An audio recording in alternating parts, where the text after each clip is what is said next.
Moms, menyiapkan menu MPASI yang tepat dan cocok untuk anak memang susah-susah gampang ya. Pasalnya di fase usia anak 6 hingga 24 bulan ini, kebutuhan nutrisi yang diberikan harus seimbang dan pada tahapan usia inilah, anak-anak juga sangat rentan mengalami beragam penyakit. Maka dari itu, moms dan dads harus lebih memperhatikan menu MPASI seperti apa yang cocok untuk anak, terutama dalam memperhatikan kadar gula dan garam saat memulai menyiapkan menu MPASI untuk anak. Lalu bolehkah menambahkan garam dan gula dalam menu MPASI anak? Dan berapa persen kadar gula dan garam yang harus dipenuhi saat pemberian MPASI anak? Yuk saksikan wawancaranya. Jangan lupa untuk like, share, dan komen, serta subscribe YouTube Nakita Channel.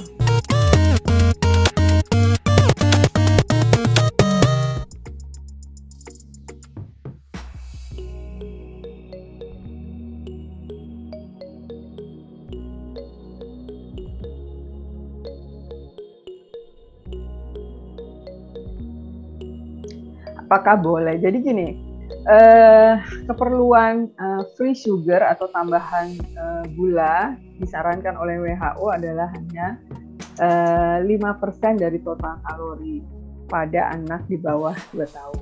Ya.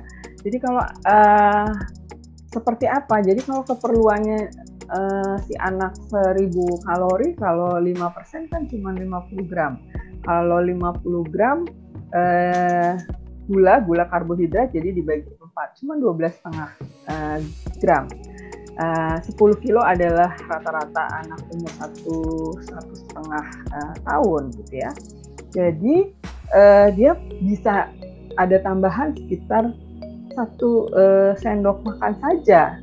Itu tidak banyak loh kalau kita hanya memberikan atau memasak sayur lah gitu ya, atau menyiapkan masakan yang lain. Kita kan nggak membuat seperti jus atau teh manis yang seperti kita minum membutuhkan banyak gula gitu ya. Jadi itu sebetulnya dalam satu kesatuan cara kita masak. Nah, apalagi kita masaknya 1 panci pula gitu ya. Jadi dari panci itu yang diambil untuk anak kita juga sedikit. Jadi sangat mungkin kalau kita tidak terlalu berlebihan dalam segala hal, itu tidak akan terlampaui ya.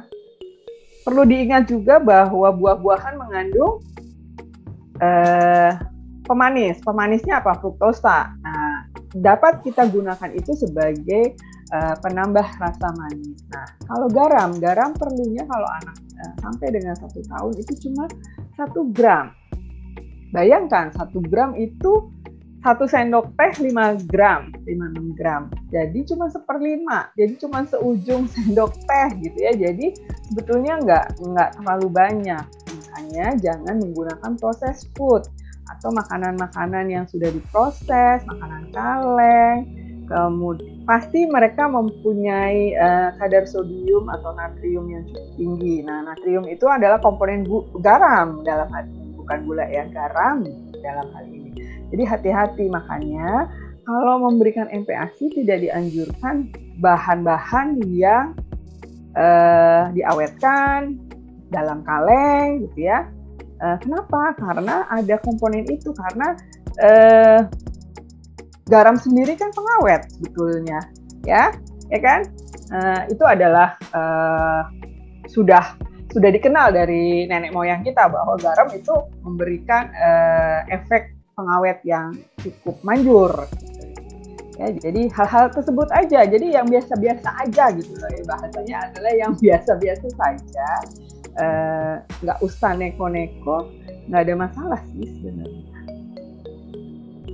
Nah itu dia moms, jawaban seputar pemberian penambahan gula dan garam dalam menu MPASI anak. Sampai jumpa di wawancara eksklusif bersama Nakita selanjutnya ya.